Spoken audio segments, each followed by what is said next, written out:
Türkmen Demir Yolları Agentliğinden maya koyum forum ödeyişine başladı. Ona yurdumuzun önüm önürcüleri ve telekeçileri, ulağı ve kommunikasiya toplumunun idari kärhanlaryny künermenler gatnaşdylar.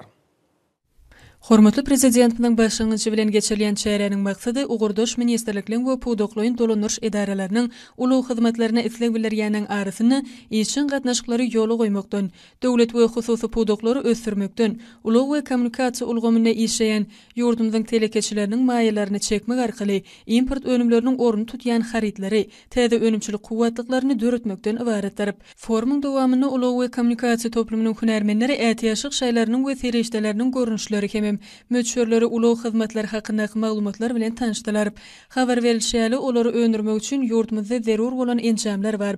Muňa garamazdan deýişli toplumyň kärhanalarynyň önümçilik hajatları üçin zerur bolan serişdeler kimem ätiýaşyk şaýlarynyň uly möçüri daşary ýurtlardan satyn alınýar. Çykyş edenden belleşýär, ýurdumyň ilatyna argatnaşyk hyzmatlarynyň täze görnüşlerini ködürlemege aýratyn üns berilýär. Dörli programmada önümleri döretmek we gollamak babatda ýaş hünärmeniň hünär derejesini ýokurlandyrmak boýunça işler amal aşyrylýar. Maýy goýum formy uluw we aragatnaşyk ulgamyny ýokary hili import we eksport ugurly önümçilik babatda kuwwaty artdyrmak üçin tehnologik täzelikleri teklip etmäge taýýar ýurdumyň önüme önürjileriniň mümkinçiliklerini aýdyn görkezdi.